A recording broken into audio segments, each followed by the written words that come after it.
Moi, je peux vous dire une chose. Si un jour, il est déterminé que mon salaire est trop élevé parce qu'il ne respecte pas la loi, je vais rembourser jusqu'à la dernière scène, puis je n'aurai pas besoin du ministre et d'un avocat pour vous le remettre. Vous pouvez être sûr de ça.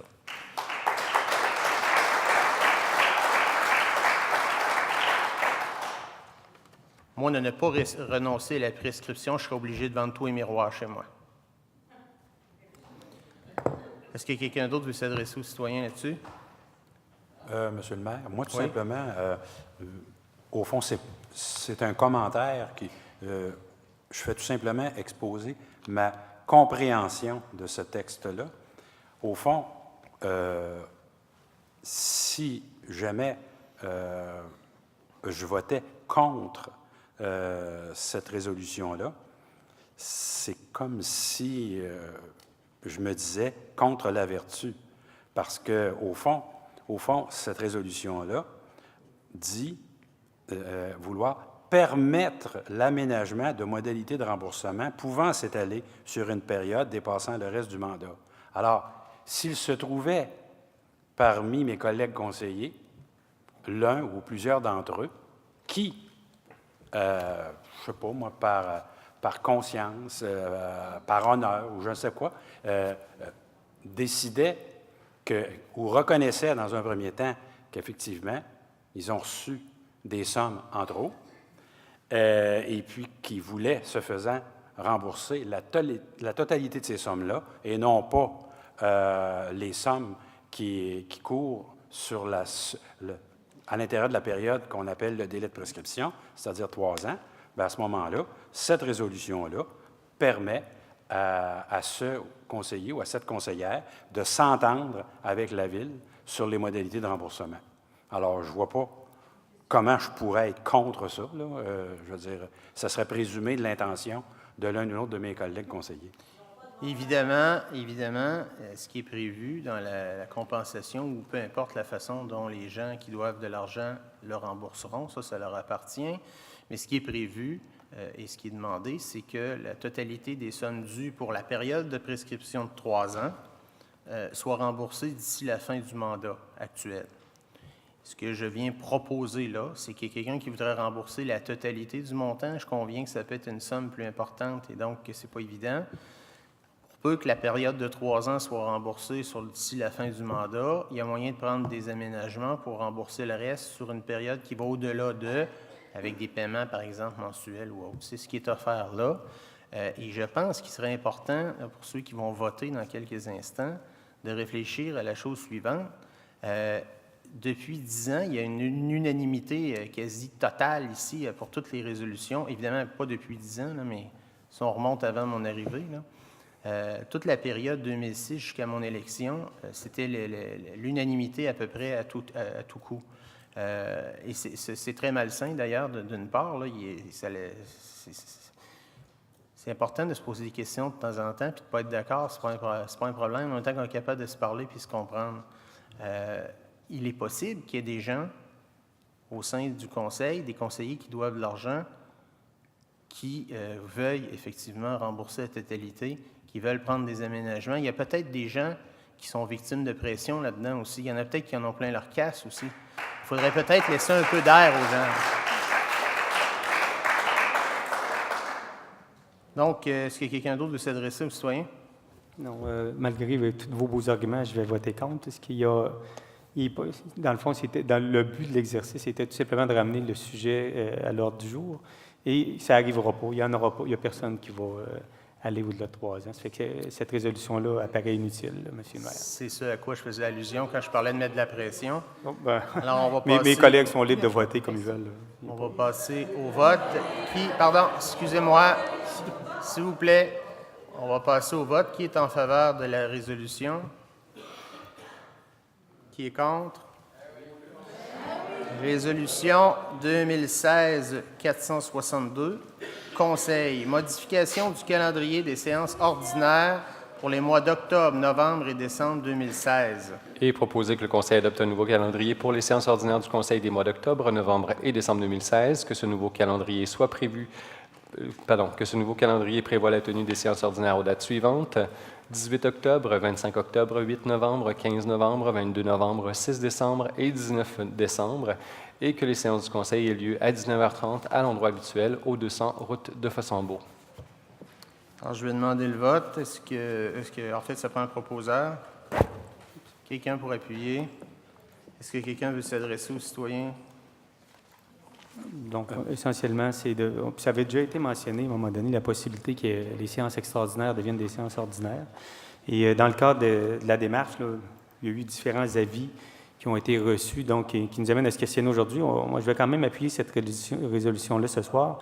Il n'est pas exclu toutefois qu'on vienne avec une modification de notre règlement, puisque dans le cadre des vérifications, entre autres auprès du MAMO, on a appris que le règlement n'était possiblement pas conforme. C'est que dans une rencontre ultérieure, on va demander à modifier le règlement pour le rendre conforme. Donc, est-ce que quelqu'un d'autre veut s'adresser? Bien, moi, au fond, c'est comme si je me retrouvais de l'autre côté de cette tribune-ci. Je ne comprends pas vraiment les raisons pour lesquelles on double, au fond, les réunions, les séances ordinaires du Conseil, plutôt que de s'en tenir à une séance ordinaire par mois, puis une séance extraordinaire 2 semaines suivantes, c'est-à-dire précédant la deuxième rencontre du Conseil d'agglomération. Alors là, je ne sais pas de quelle gymnastique ça procède, ça. J'avoue que... Alors, est-ce que je vote pour ou contre? J'ai l'impression que je vais m'abstenir parce que je ne comprends pas le sens Vous pouvez de pas, ça. M. Drolet. Je peux pas. Je suis le seul qui peut le faire. Ah oui? Ah, est-ce que c'est une invitation à me présenter comme maire?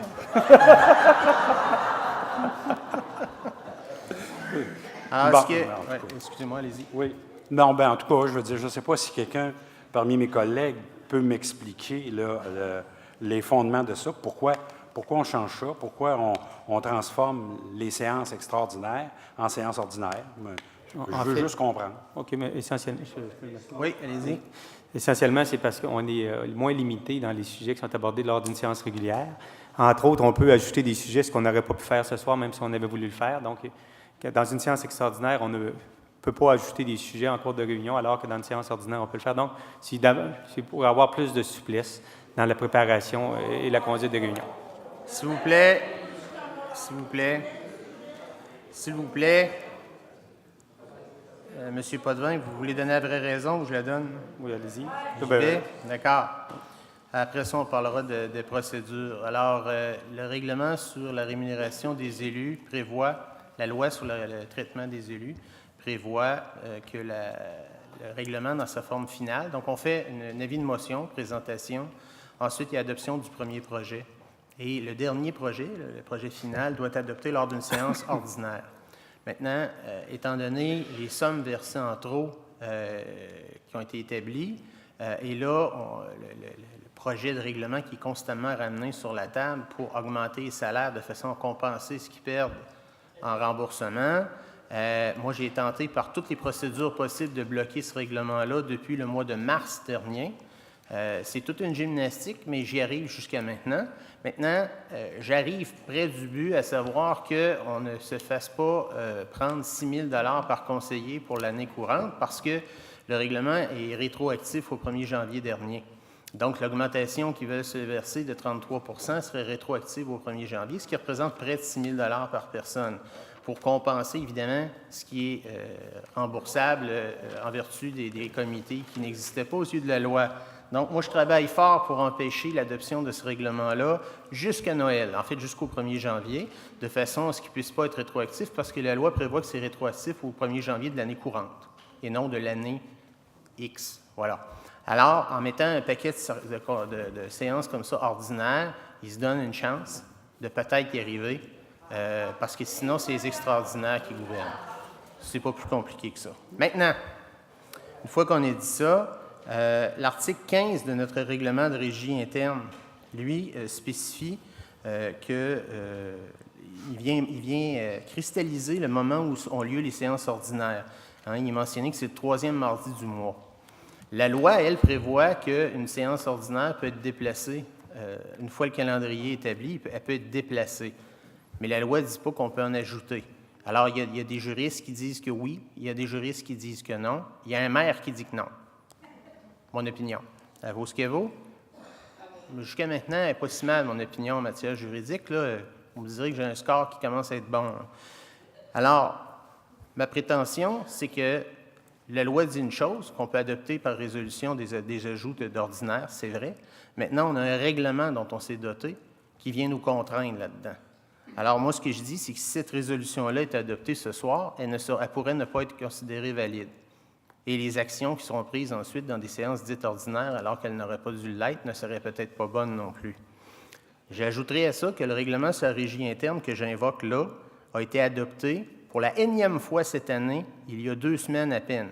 Ça fait, je pense, 4 fois, peut-être 5, je ne sais pas, je ne les compte plus, où je ne l'ai pas ouvert une fois. Là.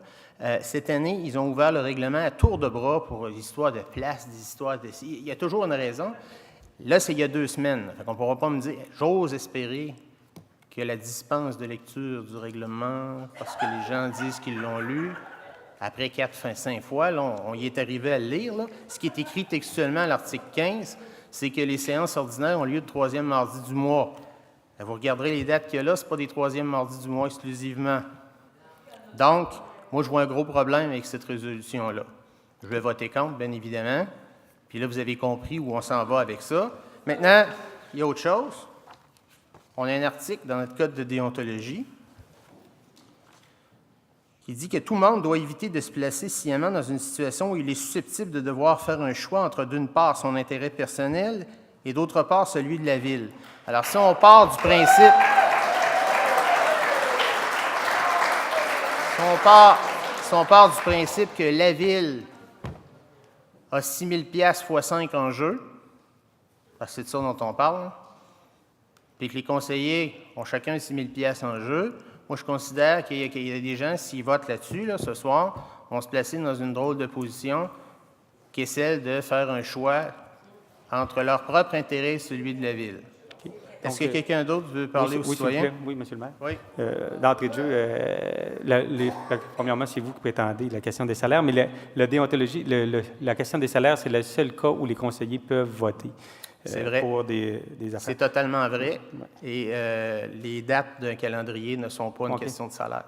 Puis, autre chose aussi, vous invoquez l'article 15. C'est spécifiquement l'article 15 qui est considéré par le MAMO comme n'étant pas conforme. Et dans le même règlement, il y a un article, qui est l'article 2, qui prévoit la possibilité d'ajouter des rencontres.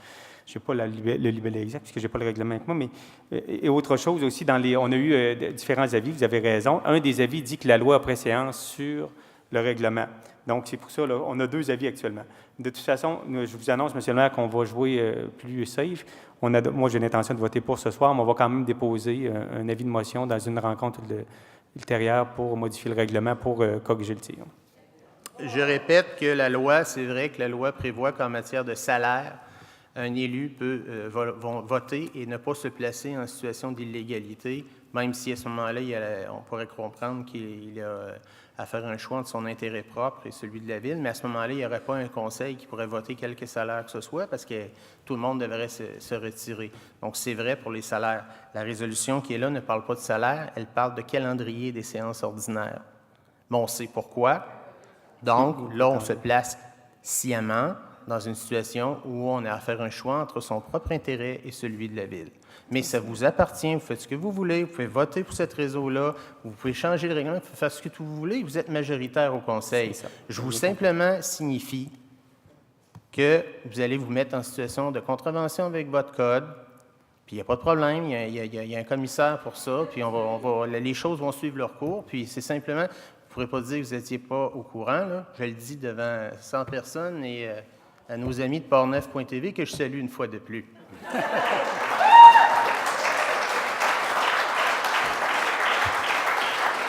Donc, encore une fois, c'est vos prétentions en ce qui concerne les salaires. Absolument, ce sont mes prétentions. Chaque fois que je parle, ce sont mes prétentions, toujours. Merci de le reconnaître. Et merci d'avoir reconnu, surtout que depuis le mois de mars, vous nous mettez des bâtons dans les roues. Ah, c'est pas les bâtons dans les roues. Attention, attention, attention. J'utilise la loi pour faire en sorte que vous ne puissiez pas vous voter une augmentation compensatoire pour des sommes que vous devez à la Ville. C'est peut-être légal, mais c'est foutument pas moral.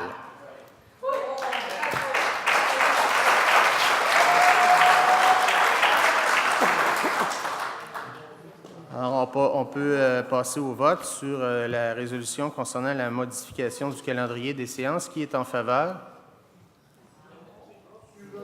Qui est contre? S'il vous plaît. Donc, résolution 2016-463, greffe, acceptation d'une offre d'achat, lot 5 456 447, gestion Mélin incorporée, Parc industriel François Leclerc. Et proposer d'accepter l'offre d'achat de gestion Mélin incorporée du lot 5 456 447 du Cadastre du Québec, circonscription foncière de Portneuf, datée du 5 août 2016, au prix de 2 548 113,50 $, dont copie est jointe au mémoire, et proposer que le directeur général est autorisé à signer l'acceptation de l'offre d'achat pour et au nom de la Ville. Un proposeur. Quelqu'un pour appuyer? En fait, ici, on a une vente de terrain d'une compagnie. En fait, on dit gestion Mélin, mais la compagnie, vous connaissez peut-être, compagnie de pièces de camions et voitures MacPec. Donc, la compagnie MacPec vient s'installer dans le parc industriel Nord. C'est une vente de terrain. Là, je ne sais pas si vous avez remarqué le chiffre, mais c'est 2,5 millions. On a un objectif de vente cette année de 4 200 000. Il est à toute fin pratique atteint. Cette année, c'est la meilleure année de vente de terrain, je pense, de l'histoire de la Ville. La bonne nouvelle là-dedans, donc, ce que ça veut dire, moi, je considère que c'est un indicateur frappant et très clair que les investisseurs, les industriels ont confiance en l'avenir à Saint-Augustin-de-Desmaures. On est en train de remettre la ville sur les rails. Les gens ont confiance. Il n'y a personne qui va venir acheter un terrain à 2,5 millions puis construire une bâtisse dessus pour faire de la business s'il se dit que ça va être géré tout croche comme ça l'a été dans le passé. Donc, moi, je pense que c'est un bon indicateur. Quand des industriels, les gens d'affaires disent qu'il y a quelque chose de business à faire quelque part, qu'ils y vont, moi, je trouve que c'est très rafraîchissant. Je suis très content de la chose. Je salue les gens de chez MacPec et tous ceux qui ont acheté cette année chez nous. Et ils peuvent compter sur moi. Je vais me représenter aux prochaines élections. Et là, on va non seulement essayer de ramener la ville sur les rails, mais on va la faire accélérer vers en avant. Et aussitôt qu'on va arrêter d'avoir des gens qui rament dans le mauvais sens, là, ça va aller bien.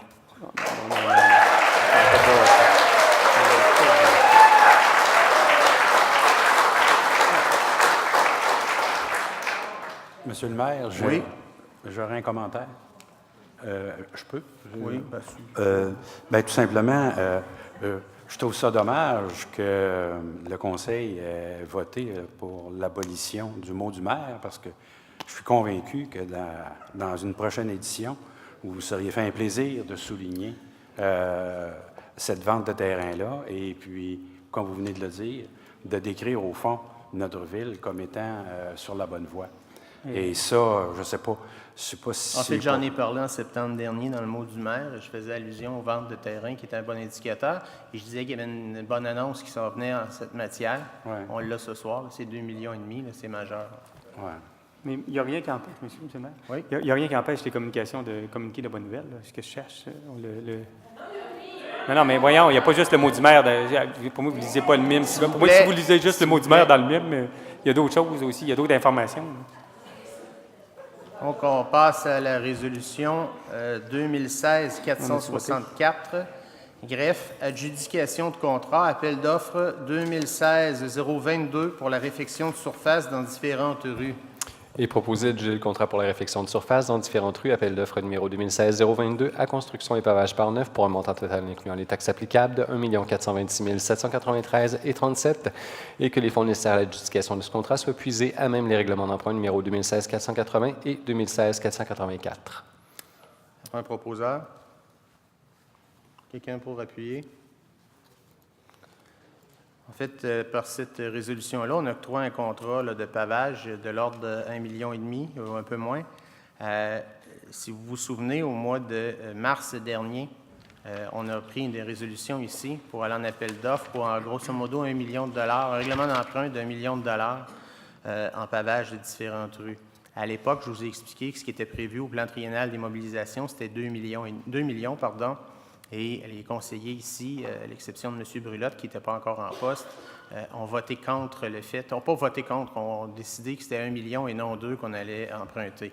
Ce qui, je vous ai expliqué, était non pas une économie, mais une dépense, puis une décision qui était dans de ce qu'il y avait de plus mauvais que de ne pas investir sur notre réseau routier.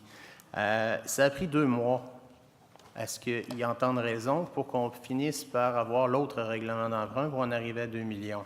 On est allé en appel d'offres avec ces 2 millions-là. Le montant que vous avez à 1,5 million ne comprend pas certaines réparations de fissures et autres. Il va y avoir un 200-300 000 supplémentaires, donc on est autour d'1,7 million. Les prix ont été bons parce que la commission Charbonneau a eu lieu et compagnie. Bon, bref, on arrive un peu en bas. Mais le point est le suivant. Là, on donne le contrat. Je ne sais pas si vous avez remarqué, mais il fait fret. Et donc, on ne sera pas capable de faire tous les travaux avant la neige ou avant le gel, puis ça va être reporté au printemps. Ce n'est pas la fin du monde. Mais là, on parle de resurfachage, on ne parle pas de réfection de chaussée en profondeur. Donc, il y a des sections de chaussée qui vont subir un hiver de plus avec les dommages que ça implique. Ce n'est pas la fin du monde.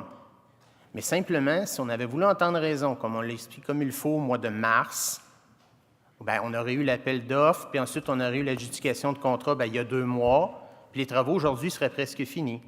C'est ça qui serait passé. Puis même si on a eu un bon prix, on aurait eu un meilleur prix encore. Parce que là, actuellement, ce n'est pas le bon temps pour aller en appel d'offres.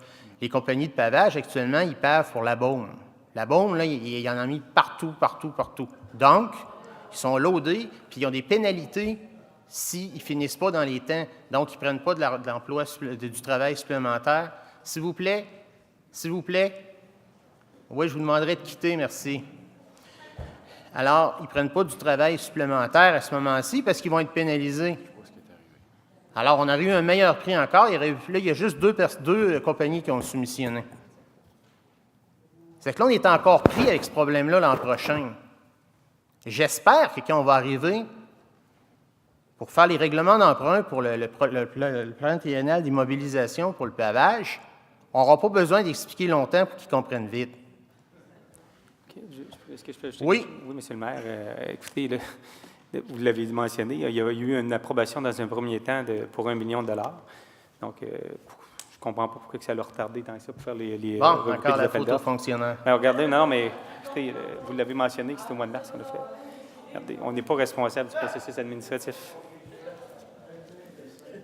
Et c'est peut-être dû à la surcharge de travail. J'en ai...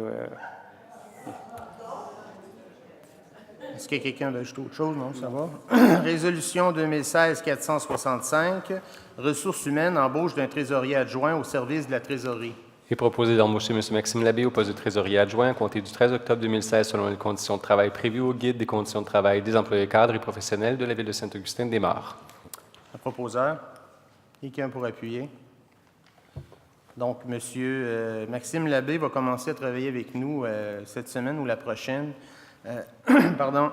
Et il remplace, en fait, Mme Sylvie Jean, qui était trésorière adjointe, qui nous a quittés il y a quelques semaines ou mois. Là. Donc, on lui souhaite la bienvenue. Il n'est pas ici ce soir, là, mais on lui souhaite la bienvenue au sein de notre équipe à Saint-Augustin-de-Desmaures. Résolution 2016-466, ressources humaines, lettre d'entente, modification d'horaire au secteur Aréna. Il est proposé d'approuver la lettre d'entente 2016-02 à son entrée en date de la signature. Un proposeur. Quelqu'un pour appuyer. Donc, en fait, ici, je vous l'ai déjà mentionné par le passé, on a plusieurs conventions collectives où il est prévu qu'à chaque fois qu'il y a des changements là, pour pas grand-chose, que ce soit approuvé par le Conseil. On est en renégociation, d'ailleurs, ça va très bien, et on va éliminer ces choses-là là, pour ne pas avoir besoin de vous expliquer que la glace va se faire une demi-heure plus tôt en Conseil là, ou que les concierges changent d'horaire. Là. Mais là, pour l'instant, c'est conventionné, c'est pour ça qu'on l'amène ça ici en séance. Résolution 2016-467, gestion du territoire, PIIA 4525, montée du coteau. Considérant la demande d'opinion déposée par M. François Lacoste, directeur des acquisitions de terrain pour le groupe Réseau Sélection, le tout selon le document Réseau Sélection Saint-Augustin-des-Mares pour demande d'opinion numéro de projet 1673 préparé par la firme PMA Architecte ainsi que le document RSD 1520 Réseau Sélection Saint-Augustin-des-Mares émis pour CCU le 2016-08-29 préparé par Réseau Sélection, considérant que cette demande consiste en la construction d'un immeuble destiné à abriter un foyer de personnes âgées de 277 unités pour personnes autonomes et en légère perte d'autonomie, ainsi qu'une partie commerciale au rez-de-chaussée au 4525 montée du Coteau Coteau sur le lot 2 812 416 en zone PC13.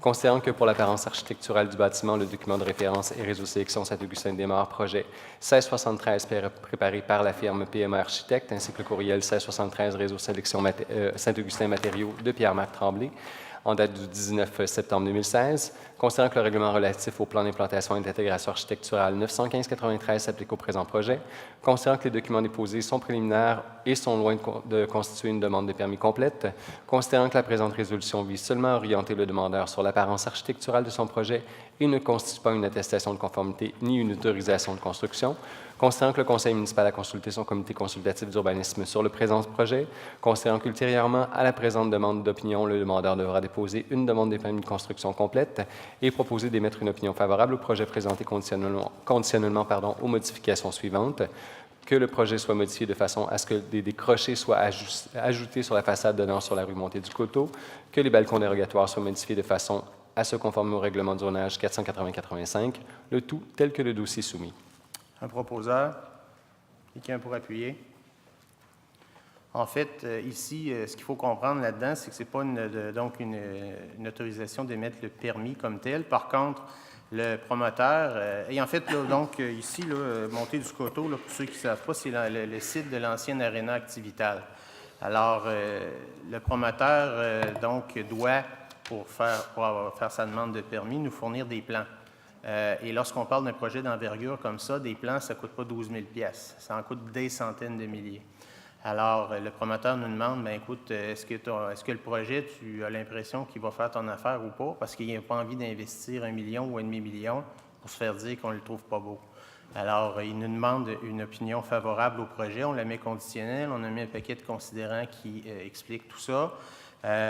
Et c'est dans ce sens-là, là, pour que le promoteur ait une assurance, on va dire une assurance morale que le conseil est favorable, ce qui est le cas. Je tiens à souligner la collaboration et le professionnalisme des gens là, qui sont au projet. On en a ici là, 2 représentants qui sont à l'arrière, M. Moffett et M. dont je vais être obligé de vous demander le nom, je m'excuse. Oui, donc ce sont des représentants là, des gens, là, c'est un groupe de gens d'affaires qui vont nous faire un projet qui a de l'allure et qui a beaucoup d'allure. Et en fait, je tenais à souligner qu'ils font un bon travail et que la collaboration est très bonne. Et bienvenue chez nous bientôt.